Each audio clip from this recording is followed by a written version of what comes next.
ဟုတ်ကဲ့မင်္ဂလာပါဒီကနေ့မှာတော့မနက်မိုးလင်းပြီးအဲ့ရနိုးစအချိန်မှာမလုတ်တဲ့အကြောင်းအရာတချို့ကိုပြန်လည်မျှဝေပေးလိုပါတယ်ပထမဦးစွာအဲ့ရနိုးပြီးချင်းချက်ချင်းမတ်တက်မရက်တဲ့အကြောင်းအရာတချို့ရှိနေပါတယ်အကြောင်းကတော့သွေးပေါင်ချိန်ရုတ်တရက်ကျသွားနိုင်ပါတယ်ကျွန်တော်တို့ဟာအဲ့နေစဉ်မှာသွေးဟာကိုယ်ခန္ဓာတစ်လျှောက်ညှဉ်းညွတ်မျှတစွာစီးဆင်းနေတော့လဲရုတ်တရက်မတ်တက်ရက်လိုက်တဲ့အခါမှာတော့သွေးဟာခြေထောက်ဘက်ကိုဆင်းသွားပြီးအုံနောက်ကိုသွေးလုံလောက်အောင်မရောက်တာကြောင့်ငူဝေခြင်းအမြင်အာရုံဝေဝါးခြင်းတခါတည်းမှာမူးလဲခြင်းတွေဖြစ်တတ်ပါတယ်အသက်အရွယ်ကြီးသူတွေသာမကပဲလူငယ်လူလက်ပိုင်းမှာလည်းတခါတည်းမှာမူးတတ်ပါတယ်နောက်တစ်ခုကတော့တညာလုံးလှုပ်ရှားမှုတိတ်မရှိတဲ့ကြွက်သားနဲ့အယိုးအစ်စ်တွေဟာတင်းကျပ်နေတာဖြစ်ပြီးချက်ချင်းလှုပ်ရှားလိုက်တဲ့အခါမှာတော့မတော်တဆကြော်နာတာလေပင်နာတာတွေအပြင်ကြွက်သားဒဏ်ရာရတာတွေဖြစ်နိုင်ပါတယ်ဥပမာလက်ပြင်ငုတ်တာအုံးလွှဲတာတွေလည်းဖြစ်တတ်ပါတယ်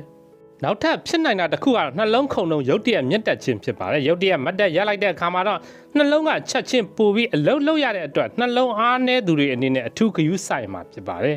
ဒုတိယအနေနဲ့ရှောင်ကျဉ်သင့်တာကတော့ဖုံးသုံးတာဖြစ်ပါတယ်အဲ့ရနိုးချင်းမှာတော့ကျွန်တော်တို့ရဲ့အုံနောက်ထဲကိုအင်တာနက်ကအကြောင်းအရာပေါင်းစုံဝင်ရောက်လာနိုင်ပါတယ်မလိုအပ်တဲ့အချို့အကြောင်းအရာများစွာကြောင့်ကျွန်တော်တို့ရဲ့စိတ်ပိုင်းဆိုင်ရာမှာမရှင်မပြဖြစ်စေတာဖြစ်ပါတယ်ဒါအပြင်စိတ်ပင်ပန်းစေတာနဲ့အာယုံစူးစိုက်မှုမှာလည်းလျော်ပါတာတွေကိုတွေ့ကြုံခံစားစေရနိုင်ပါတယ်နောက်တစ်ချက်ရှောင်ကျဉ်သင့်တာကတော့အဲ့ရနိုးချင်းမှာကော်ဖီတောက်ခြင်းဖြစ်ပါတယ်ကျွန်တော်တို့အဲ့နေစဉ်ခါမှာတော့အချိန်တော်ကြာအစာမစားထားတဲ့အတွက်ရုတ်တရက်ကော်ဖီတောက်လိုက်တဲ့အခါမှာတော့အစာရင်အက်ဆစ်တွေများလာတာဘိုက်အောင်တာနဲ့ဘိုက်ပူတာတွေဖြစ်လာနိုင်ပါတယ်ကော်ဖီထဲကကဖိန်းဓာတ်ဟာနှလုံးခုန်နှုန်းကိုမြန်စေပြီးသွေးပေါင်ချိန်ကိုလည်းမြင့်တက်စေပါတယ်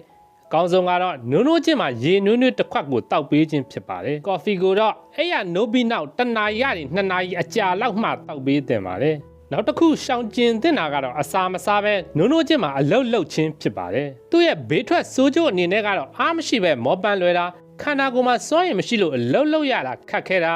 အာယုံစူးစိုက်မှုညော်နေတာကြောင့်အမှားတွေလုတ်ဖြစ်နိုင်ပါတယ်နောက်ထပ်ဖြစ်နိုင်ခြေရှိတာတွေကတော့ခေါင်းမူခေါင်းကိုက်တာဘိုက်အလွတ်နဲ့အလုတ်လုတ်ရတာကြောင့်အစာအိမ်နာတာတွေအစာအိမ်မကောင်းတာတွေဖြစ်လာနိုင်ပါတယ်အခုနောက်ဆုံးအနေနဲ့မနက်အိယာထမှလုတ်ပေးတဲ့အပြုတ်မှုတချို့ကိုတင်ပြပေးလိုပါတယ်အိယာနိုးချင်းမှာတော့ရုတ်တရက်မထသေးပဲ1မိနစ်မှ2မိနစ်အထိနေပေးတင်ပါတယ်အဲ့ဒီနောက်မှာတော့ရေသွန်းမဟုတ်ရေနွေးတစ်ခွက်ကိုတောက်ပေးရမှာဖြစ်ပါတယ်နောက်ထပ်လုတ်ပေးတင်တာတွေကတော့အကျော်လျှော့လေ့ကျင့်ခန်းနဲ့အတူနေရောင်ခြည်ပြတာဖြစ်ပါတယ်နေရောင်ခြည်အောက်မှာအကျော်လျှော့လေ့ကျင့်ခန်းတွေပြုလုပ်ပေးခြင်းအပြင်သင်ရဲ့တစ်နှစ်တာကိုလန်းဆန်းတက်ကြွနေစေမှာဖြစ်ပါတယ်အားလုံးပဲကျမ်းမာရေးဒုက္ခနဲ့ပြည့်စုံနိုင်ကြပါစေခင်ဗျာ